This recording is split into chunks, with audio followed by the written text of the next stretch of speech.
할렐루야. 제1기 상담교회 목자교육 3주차에 오신 여러분들을 주님의 이름으로 환영합니다. 이 시간에 우리 주제곡 너는 시냇가에 심은 나무라 부르면서 시작하겠습니다.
주의 시절을 쫓아 구원 열매 맺으며 주의 영광 높이 너를 보호하리니 주의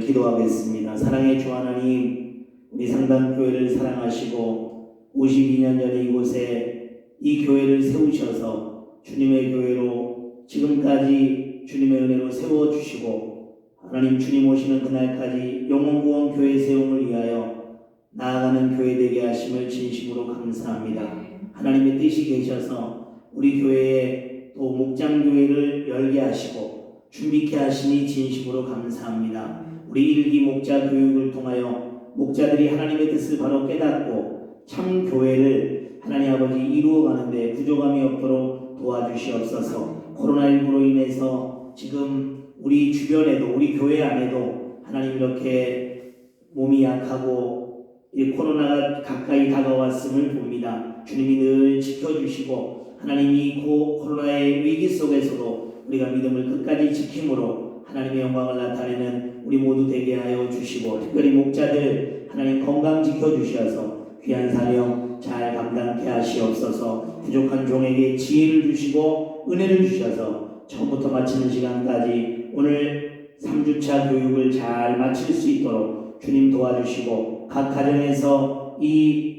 목자 교육을 함께 진행해 나가는 우리 목자들에게도 크신 은혜와 사랑으로 함께하여 주시옵소서. 예수님의 이름으로 기도드리옵나이다. 아멘. 페이지 36페이지를 펴시고 오늘 목자의 삶 3주차 우리 함께 진행하도록 하겠습니다. 우리 제목 한번 같이 읽어보겠습니다. 시작. 목장교회 주의 만찬과 세례식.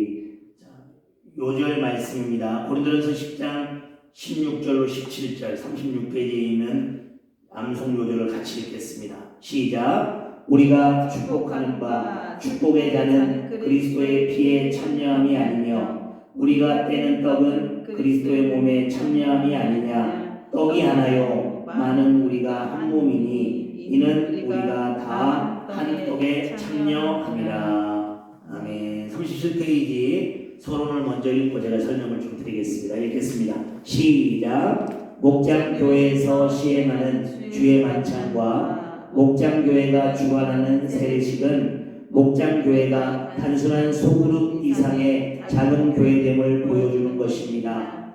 목자는 교회의 중요한 두 가지 의식을 직접 섬겨야 할 책임이 있으므로 이에 대한 신학적 이해와 인도 방법을 숙지하고 있어야 합니다.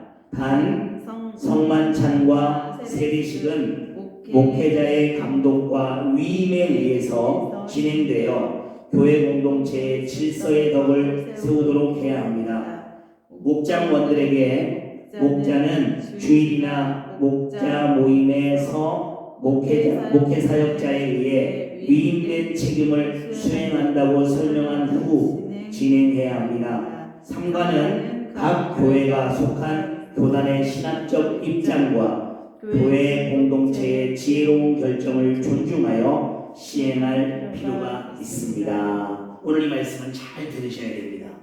왜냐하면 일반 교회에서는 이렇게 하지 않고 있기 때문에 그래요. 네, 여러분 저를 보세요.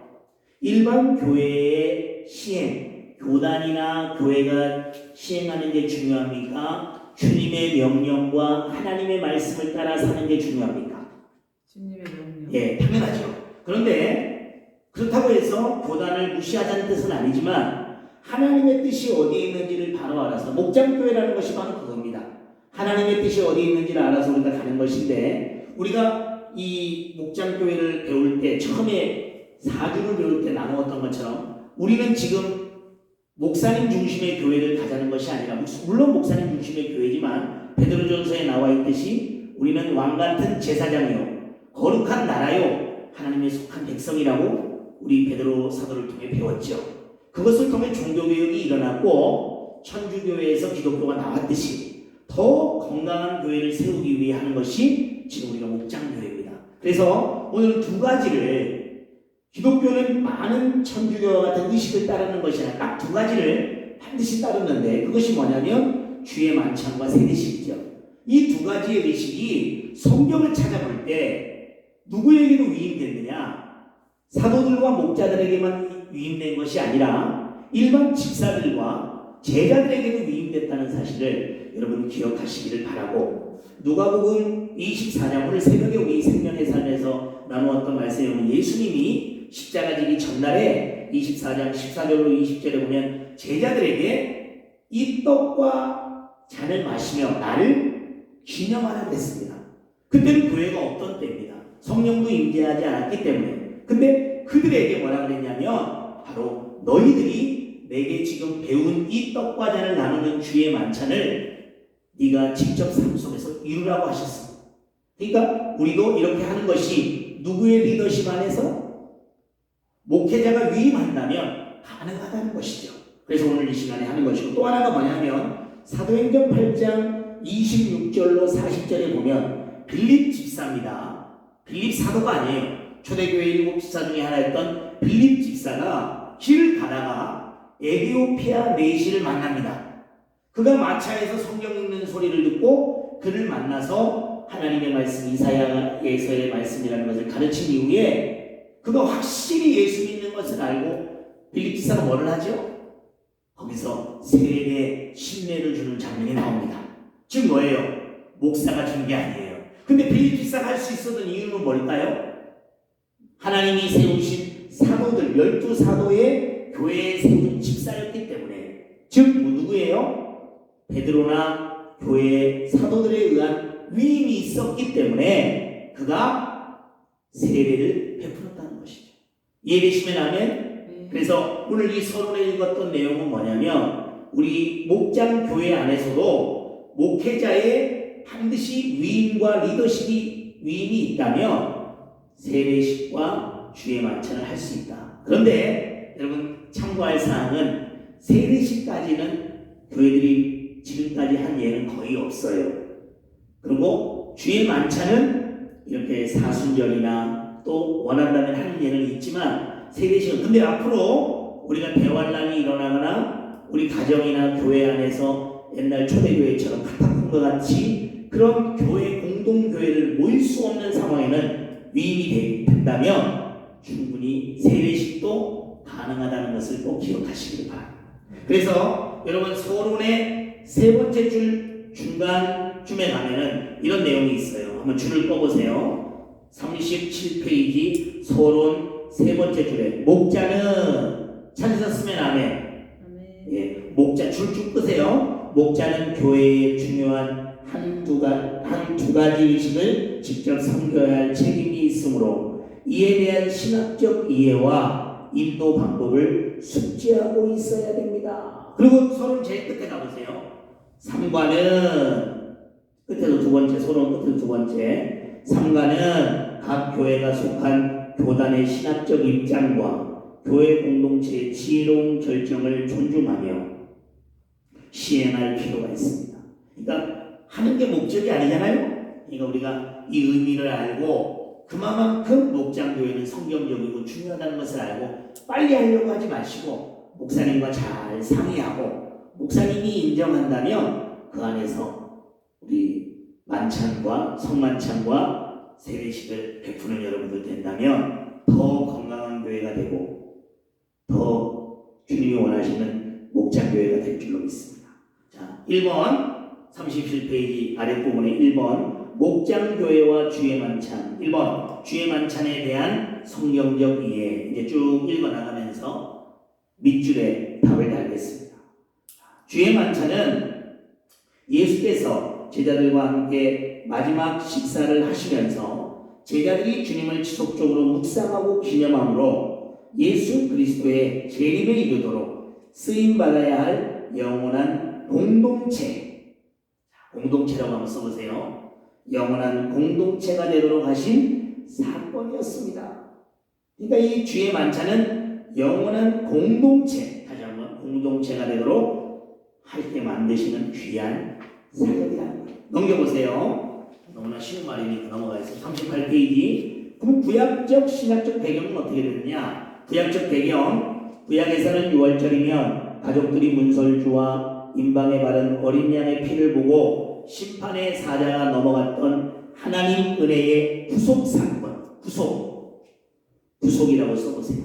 구속 사건을 기억했습니다. 구속 또한 6월절 음식을 나누면서 서로가 피로 맺은 가족됨을 확인할 수 있었습니다. 가족됨을 확인했다. 그러니까 구약적 배경에서는 바로 6월절의 구속 사건, 그 다음에 6월절 음식을 먹으면서 서로 피로 맺은 우리는 목장교회 안에 우리는 가족됨을 확인할 수 있다. 좋은 의미죠. 두 번째, 신약적 배경. 신약에서 주님은 12명의 제자와 한자리에 앉아 마지막 만찬을 함께 할 때 그들이 떡을 나누며 잔을 마실 때마다 예수 그리스도, 예수라고만 써도 되지만 정답을 쓰세요. 예수 그리스도를 기념함으로, 예수 그리스도를 기념함으로써 예수 그리스도를 중심으로 한 새 언약의 공동체, 곧 신약의 성찬 공동체가 되게 하셨다. 신학적 배경의 답은 뭐냐면 예수 그리스도, 그 다음에 기념, 그 다음에 새 언약의 공동체가 되겠다. 예수 그리스도, 기념, 새 언약, 밑줄입니다. 세 번째, 목장교회와 주의 만찬. 그러면 목장교회와 주의 만찬은 어떤 연관이 있느냐? 목장교회는 예수 그리스도의 피로 새 가족이 된 지체들이 신앙생활을 하는 기초 공동체입니다. 목장교회의 지체들은 주의 만찬을 나누며 우리가 새 언약의 공동체가 된 것을 확인하게 됩니다. 그러니까 주의 만찬을 통해서 우리가 새 언약 공동체가 됐다는 것을 확인한다는 거예요. 그 뒤에 설명은 이제 나옵니다. 떡과 포도주를 나눌 때 우리가 보통 전통적으로 배웠던 것처럼 카스테라빵을 잘라서 주는 것이 아니고 이 진정한 의미는 큰 떡을 나누는 거예요. 큰 한 덩어리에서 나누고 포도주도 큰 잔, 우리가 분잔하듯이 이렇게 준비해서 주는 것이 아니라 전체 큰 글라스에다가 포도주나 아니면 알코올을 못 먹는 사람들은 우리가 포도주스를 넣어서 종이컵에 각자 따라 먹는 거예요. 그러므로 인해서 하나에서 나누어진다. 우리는 새 공동체의 가족임을 그 의식을 통해 나누는 것이, 기념하는 것이기 때문에 그렇게 하는 의미가 있습니다. 두 번째, 목장교회에 교회에서 주의 만찬을 할 때 기억해야 될 요소가 있다는 거예요. 기억해야 될 요소 5가지인데, 첫 번째, 목장교회라는 신앙 공동체를 탄생하게 한 예수 그리스도의 죽으심을 기억한다. 주의 만찬에서는 죽으심을 기억하는 겁니다. 죽으심.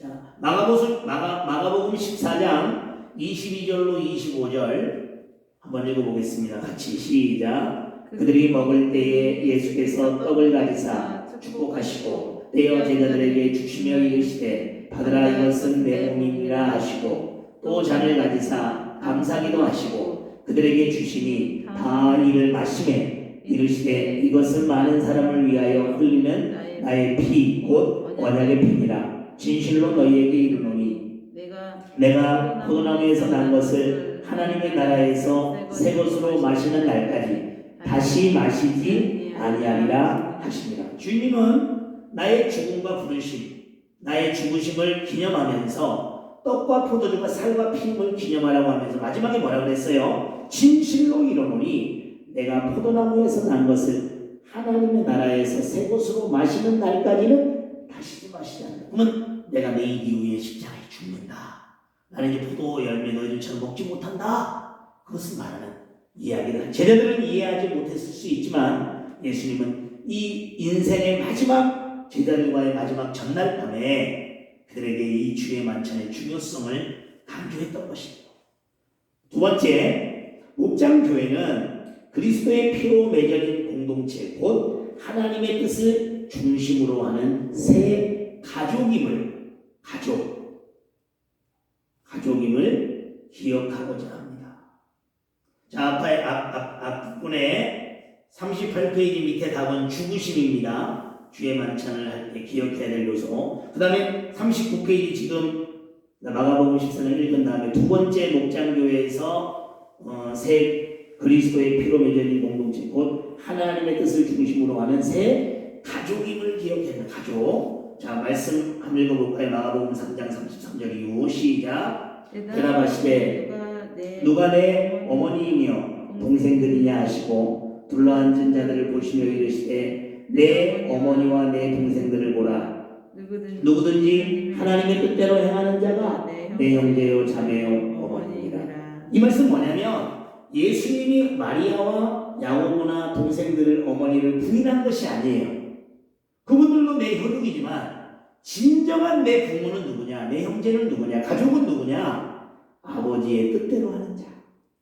아버지의 말씀대로 주의 만찬과 성만찬을 기념하고 영원히 모든 민족을 제자 삼아서 세례주라고 할 때 그 명령이 힘들고 어려워도 끝까지 지키는 자가 진정한 가족이다.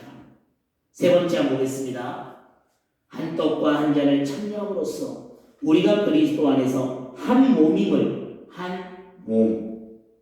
한 몸임을 되새겨 보아야 합니다. 자, 고린도전서 10장 16절로 17절입니다. 시작. 우리가 축복하는 바 축복의 잔은 그리스도의 피에 참여함이 아니며 우리가 떼는 떡은 그리스도의 몸에 참여함이 아니냐. 떡이 하나요 많은 우리가 한 몸이니 이는 우리가 다 한 떡에 참여하리라. 여기 16절 잘 보세요. 자칫하면 오해할 수 있는데 설명해 드릴게요. 우리가 축복하는 바 축복의 잔은 그리스도의 피에 참여함이 아니며 하니까 참여 안 한다는 건 그 뜻이 아니에요. 그 뒤에 문장 보세요. 우리가 떼는 떡은 그리스도의 몸에 참여함이 아니냐. 그러니까 앞에 아니면은 이어지는 문장에서 명가 들어간 것 뿐이지 거기도 그렇게 써보세요. 아니면 옆에다가 아니냐라고 써보세요. 이해되십니까? 그러니까 우리가 축복하는 떡, 이 잔, 이것은 다 그리스도의 피에 참여합니다라는 거예요. 근데 문장이 이어지다 보니까 아니며 하니까 좀 부정문처럼 보이는데 그것은 아니라는 거예요. 즉 떡은 하나요 많은 우리가 한 몸이니 이는 우리가 다 한 떡에 참여합니다. 그러니까 주의 만찬을 통해서 우리는 그리스도 안에 한 몸임을 기억해야 된다. 넘겨보세요. 40페이지.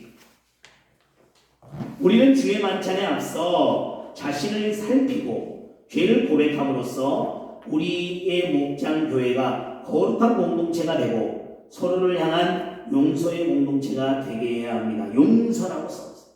그리고 4번에다가 앞에 별표를 치세요. 저는 보세요. 되게 중요한 내용이에요. 왜냐하면 교회 안에서 이 주의 만찬을 이루어질 때는 이미 그 분위기가 형성됩니다. 맞죠? 앞에서 장로님들도 나오고 성찬 예식을 하는 사람 나오고 그 분위기 자체가 엄숙합니다. 근데 혹여나 가정에서 목장으로 모이다 보면 목장이 엄숙하지 않다는 뜻이 아니라 그 분위기가 약간 약해질 수 있어요. 그리고 목사님이 어떤 의식을 할 때 설명을 하듯이 약간 경험상 이 설명이 부족하다 보면 주의 만찬을 참여하는 자들이 가볍게 여길 수도 있고 가볍게 여기진 않더라도 그 의미를 잘 모르고 할 수 있다는 거예요. 우리 4번을 왜 별표를 치느냐면 반드시 숙제예요. 대신에 나중에 여러분들 우리 교회 안에 이제 코로나가 끝나고 목장이 될 때는 제가 이거를 목자들에게 한 장으로 설명할 수 있는 것들을 만들어줘, 서머리를 만들어줘서 그들이 그 매뉴얼을 가지고 할 수 있도록 지도해 드릴 거예요. 그러면 그걸 하는 것도 중요하고 또 하나가 뭐냐면은 하나님 말씀대로 내가 죄가 있거나 내가 꺼리낌이 있을 때는 굳이 안 해도 돼요. 의무감으로 할 필요는 없다는 거예요. 왜냐하면 그것이 도리어 의무감으로 할 때 나의 죄가 용서받기보다는 도리어 어려움으로 다가올 수 있기 때문에 그렇다고 두려움으로 막 하라는 뜻은 아니지만 진중하게 잘해야 될 필요가 있다는 것이죠. 자, 용서라는 답을 써보시고 고린도전서 11장 28절로 29절을 읽어보겠습니다. 시작. 사람이 자기를 살피고 그 후에야 이 떡을 먹고 이 잔을 마실지니 주의 몸을 분별하지 못하고 먹고 마시는 자는 자기의 죄를 먹고 마시는 것이니라. 사람이 자기를 살피고 그 후에야 이 떡을 먹고 이 잔을 마실지라. 아멘. 이 말씀을 기억해서 사도 바울이 고린도 교회에게 했던 말처럼 우리들도 한 번에 만찬을 하더라도 주의 만찬을 하더라도 진중하게 한다면 더 은혜의 시간이 될 줄로 믿습니다. 5번 우리는 떡과 잔을 나눔으로써 우리를 구원한 그리스도의 복음을 주가 오시는 날까지 전하는 사명을 확인해야 됩니다. 이 전한다는 게 뭐예요? 앞에 목적어 복음을 전하는 거죠. 복음 전함. 위에다가 복음 전함이라고 써도 되고 어쨌든 간에 문맥상으로 볼 때는 복음을 주가 오시는 날까지 전하는 사명을 확인해야 됩니다. 고린도전서 11장 26절 읽어보겠습니다. 시작. 너희가 이 떡을 먹으며 이 잔을 마실 때마다 주의 죽으심을 그가 오실 때까지 전하는 것이니라. 밑줄 떠보세요. 그가 오실 때까지 전하는 것이니라. 그가 오실 때까지 전하는 것이니라. 크게 3번. 그럼 주의 만찬 인도입니다. 1번 준비. 적당한 크기의 초와 성냥을 준비하여 테이블 위에 올려놓습니다. 나중에 매뉴얼도 말해주겠지만 매뉴얼 지금 설명해 주는 거예요. 그 옆에다 별표, 화살표를 쳐보세요. 올려놓습니다. 옆에 화살표를 주고 공간에다가 제가 말하는 걸 적어봅니다. 여기서 초는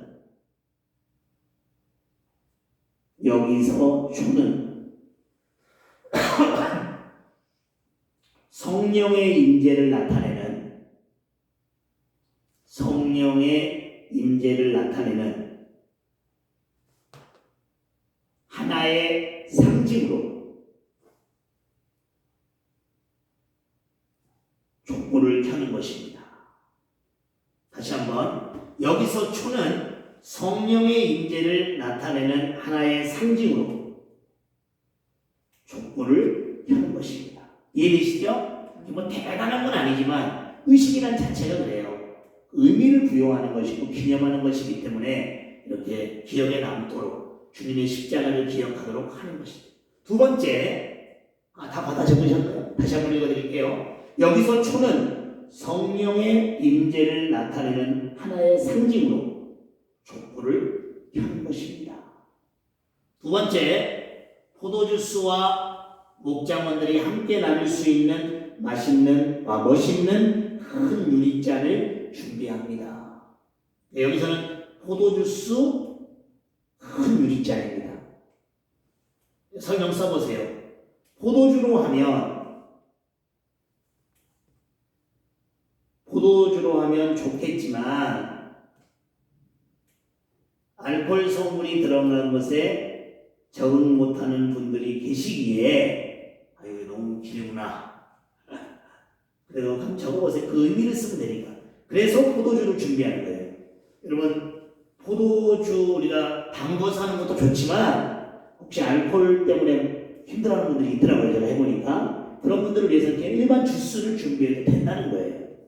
그 다음 또 하나가 뭐냐면 큰 유리컵을 준비하는 이유는 뭐냐면 거기서 분잔을 하기 때문에 그래요. 그래서 큰 유리잔과 종이컵을 준비해서 결국은 주의 만찬을 하자는 거죠.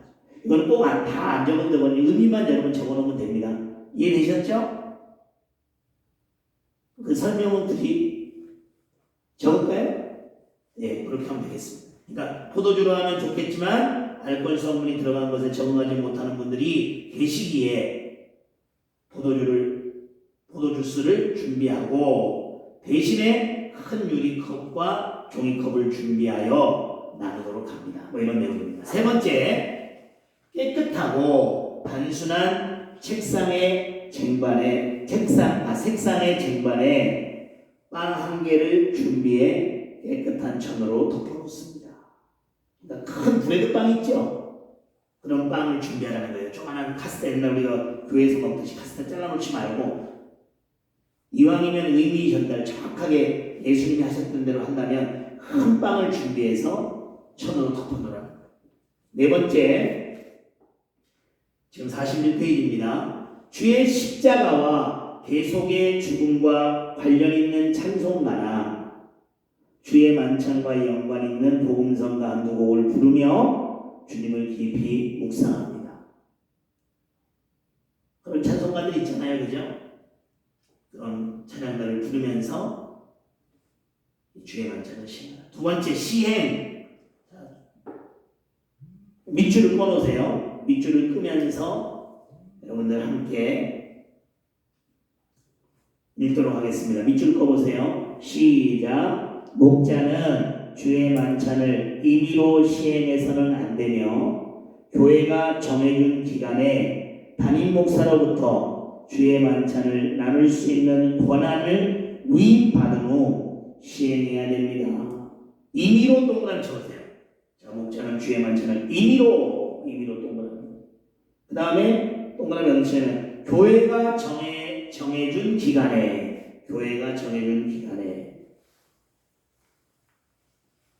그 다음에 제일 아래쪽에 위임받은 후에 동그라미 위임받은 후. 이게 되게 중요하다는 거예요. 이거 없이 하면 뭐가 되느냐 여러분 잘 보세요. 그게 이단이에요. 교회 질서를 무시하고 내 마음대로 하는 게 이단인 거예요. 이단이 되는 거예요. 그러니까 이 부분을 반드시 시행하고 교회가 하라고 하면 그때 하면 되는 거고 교회가 위임했으면 여러분들 목사에게 말만 하고 또 하면 돼요. 하고 싶을 때 혹시 있잖아요. 그 전도 차원에서 해야 되겠다. 위독한 분이 있다. 이럴 때 꼭 해야 되겠습니다. 목사님 그럴 때는 하셔도 되지만 누구의 위임을 받아서 교회와 목사님의 위임을 받아서 하면 중간에 하더라도 괜찮습니다. 1번 촛불을 켜는 것으로 주의 만찬의 시작을 알리고 약 1분간 침묵 기도 시간을 갖습니다. 그러니까 시행을 어떻게 하냐? 아까 촛불 준비했죠? 거기 불 킨 다음에 1분 정도 묵상 기도한 다음에 시작을 합니다. 두 번째, 다 함께 찬송가 85장을 부르며 구주의 이름의 귀중함과 그의 사랑을 노래하는 것으로 시작합니다. 그래서 85장 불러대고 이런 방법도 있어요. 잘 보세요. 내가 음치다. 그러면 그 앱 중에 성경과 찬송의 전주가 이 미달 반주처럼 나오는 게 있어요. 그거 틀어놓고 하셔도 돼요. 아니면 우리 목장 안에 찬양 인도자에게 노래를 부르게 해서 이해되시죠? 그렇게 하면 됩니다. 세 번째, 마태복음 26장 26절로 30절을 낭독하여 목장원들이 주님께 마음을 집중할 수 있도록 합니다.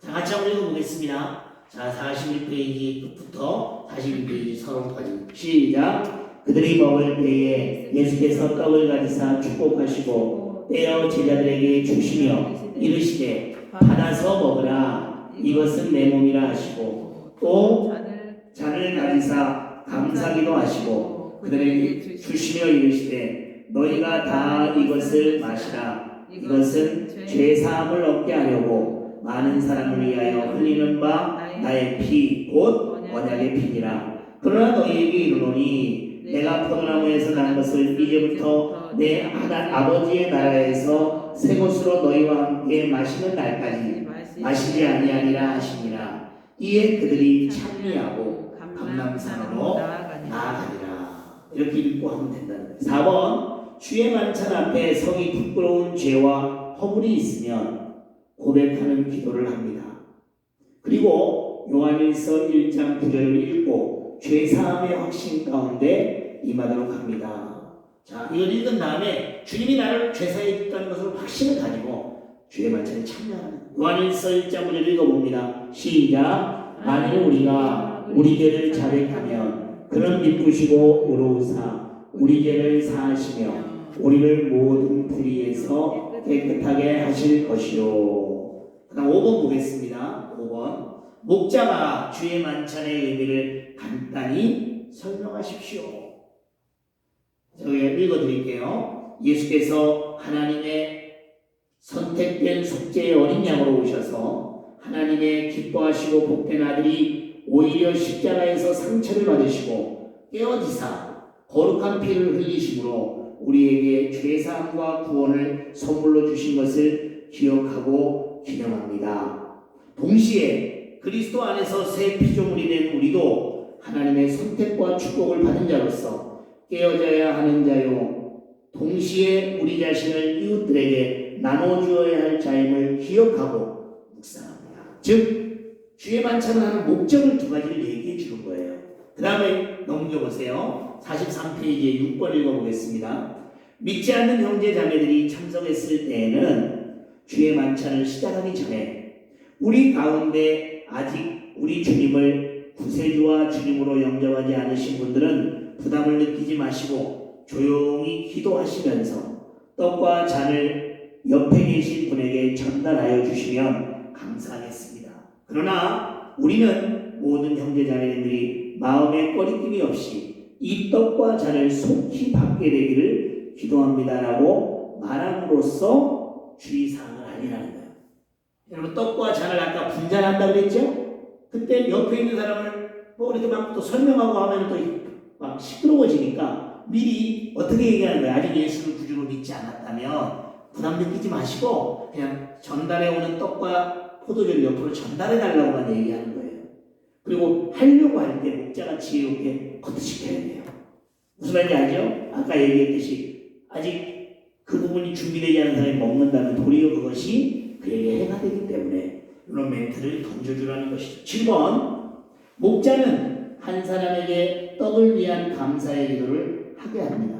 8번 복음 찬송과 사랑의 나눔이 있는 곳에를 함께 찬양한 후에 목자가 목장원 한 사람에게 떡을 건네며 이것은 형제님을 위해 찢기신 주의 몸을 새기는 것입니다. 받아내시고 다시 주님의 희생의 소식인 복음을 이웃에게 나누어 주십시오라고 하는 거예요. 사랑의 나눔 있는 곳에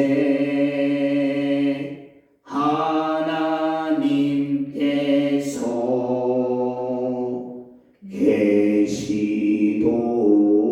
계시도다.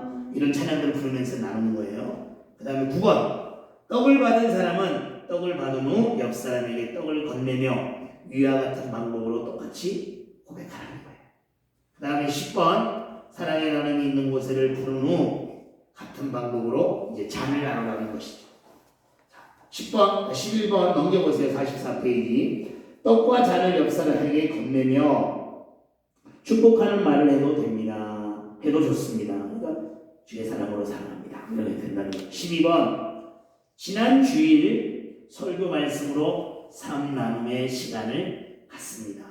그러니까 이건 우리 포터빌로 하는 그 목장 모임 안에 주의 만찬을 하는 거니까 이어서 우리가 말씀 나눔이나 서로를 위한 기도하는 시간을 가지라는 것이죠. 자, 13번 나눔의 내용들을 놓고 함께 통성 기도하고 더 나아가 그리스도 안에서 한 몸이자 진정한 의미의 가족으로 지낼 수 있도록 연합의 기도 시간을 갖습니다. 14번은 같이 읽어보겠습니다. 시작. 족보를 끄는 것으로 마무리하며 축복의 말을 주고받으면서 서로 간에 축복의 포옹을 합니다. 제가 눈이 침침해가지고 잘 헷갈렸어요. 죄송합니다. 족보를 끄는 것으로 마무리하면서 축복의 말로 주고받음으로 서로 간에 축복의 포옹을 합니다. 이렇게 마치면요, 주의 만찬이요, 연합과 하나된 가족됨을 느끼는 좋은 시간이 되고, 거기 아직 예수를 만나지 못한 자들은 이 모임에 함께하고 있지만 못하잖아요. 그러므로 인해서 선의에 좋은 부담감이 생기는 거예요. 나도 동참자가 돼야 되겠다, 그런 마음이 생깁니다. 그게 두 번째, 그 목장교회와 주의 만찬이 아닌 두 번째 뭐예요? 세례식에 관한 겁니다. 읽어드리겠습니다. 주의 만찬은 그리스도인의 삶에서 계속 반복하는 것이지만, 앞에 말한 주의 만찬은요, 어떤 교회는 한 달에 한 번 하는 교회도 있고 1년에 4번 하는 교회도 있고 다 달라요. 그러나 이 주의 만찬은 그래서 반복되는 것이지만, 세례는 한 사람이 예수님을 주인으로 영접하며 생애에 단 한 번 경험하는 사건입니다. 주의 만찬의 밑줄은 반복, 두 번째는 세례는 한 번 경험하는 사건이다. 자, 밑줄의 반복 한 번입니다. 그 다음에 45페이지 세례에 대한 성경적 이해. 우리 주님은 마태복음 28장에 소위 지상명령에서 너희는 가서라고 말씀하셨습니다. 그리고 믿지 않는 이들에게 가서 복음을 전할 때 일어나야 할 다음 일은 아버지와 아들과 성령의 이름으로 세례를 주는 것입니다.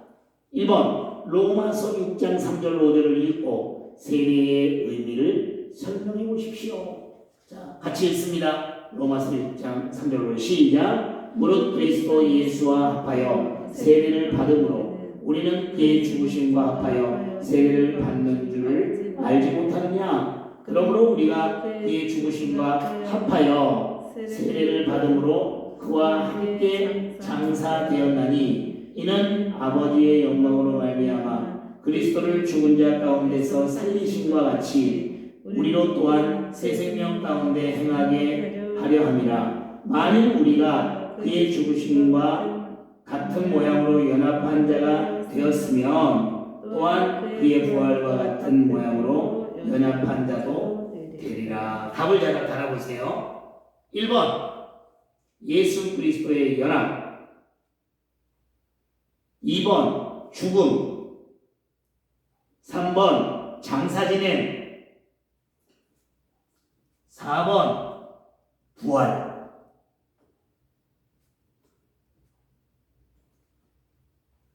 보세요. 질문이 뭐였어요? 여러분, 세례의 의미가 뭐냐 그랬죠? 그건 뭐냐면 1번 예수 그리스도와의 연합이에요.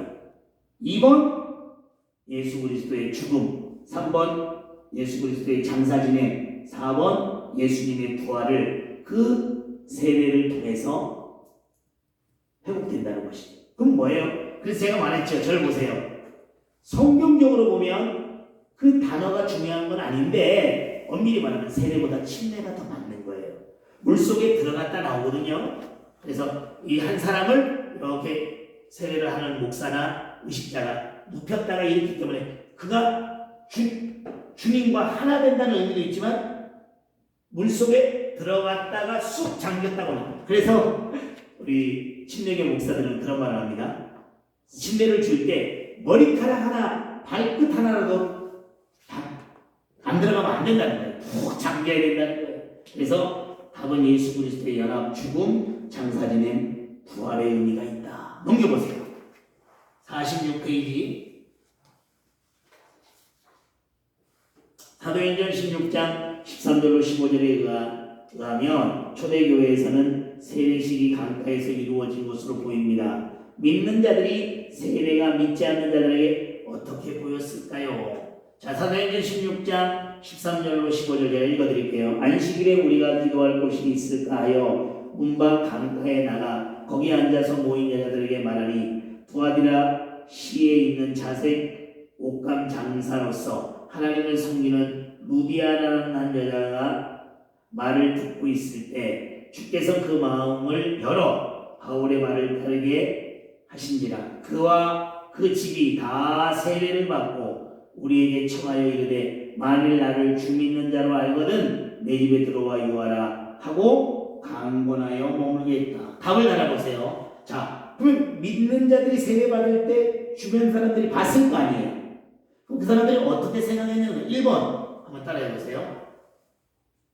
한 사람이 그리스도인이 되었다는 것을 선포하는 선포식이었을 것이다. 한 사람이 그리스도인이 되었다는 것을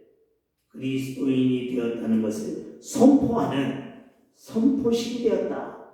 그렇겠죠? 예수님 믿는 건 선포한 거잖아요. 완전 의식을 통해서.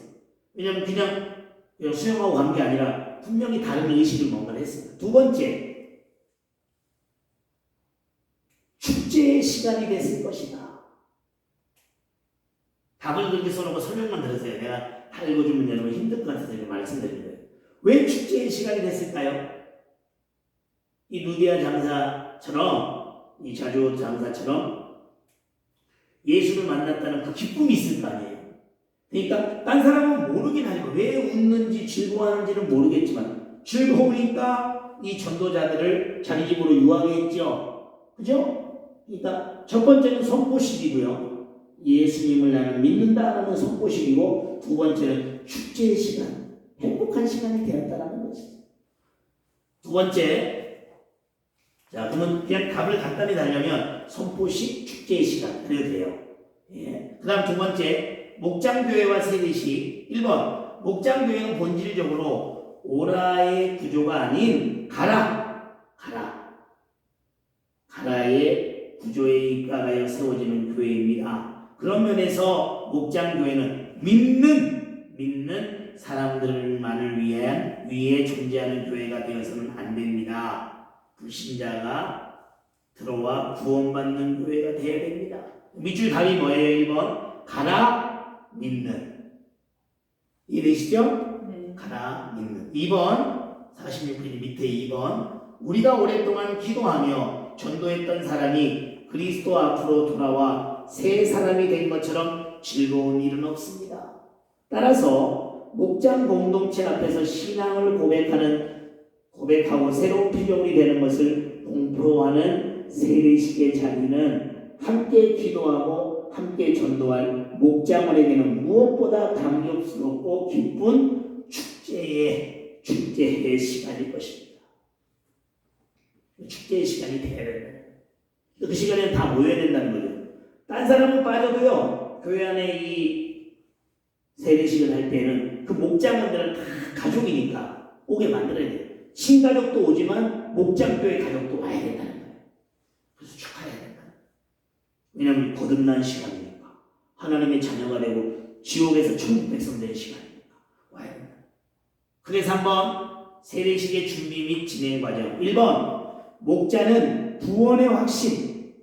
중요합니다, 이거. 구원의 확신이 있는 목장원에게 세례의 의미를 설명하고 세례를 받도록 적극적으로 권면해야 된다. 아직까지 이 세례가 목자에 의해서 주어지진 않았다 그랬어요. 교회 안에 주어지니까 그때 교회 받을 수 있도록 권면할 때 첫째로 구원 확신 없이 그냥 주면 안 돼요. 절대로 여러분 서두르지 마세요. 그 사람 빨리 준다고 좋은 게 아니에요. 준비된 자를 주고 자연스럽게 성장하는 사람이 일을 맡길 때 그 사람도 결국엔 좋아지는 거기 때문에 구원의 확신을 확인하는. 두 번째, 세례 받기를 원하면 담당 교육자에게 알려 상담을 받도록 합니다. 담당 교육자나 담임 목사에게. 그러니까 목자가 그렇게 알려가지고 상담받도록 해야 된다는 거예요. 그러니까 그 교육이라는 그 과정이 있어야 된다는 거죠. 확인 과정. 세 번째, 담당 교육자는 세례 상담 일지를 기록한 후에 교회의 절차를 밟아 세례식 일정을 계획합니다. 4번, 세례식을 거행할 날짜는 세례받을 사람이 속해 있는 목장원, 목원이라고도 하지만 목장교회니까 목장원들이 함께 모여 축하하는 날로 정합니다. 이때 주변의 여타 목장교회가 함께 연합하여 세례식을 거행해도 좋습니다. 뭐 어쨌든 간에 우리는 일반적으로 교회에서 할 거니까 뭐 이거는 특별한 예일 때 하는 얘기고 어쨌든 간에 목장원들은 다 같이 모여서 축하해 줘야 됩니다.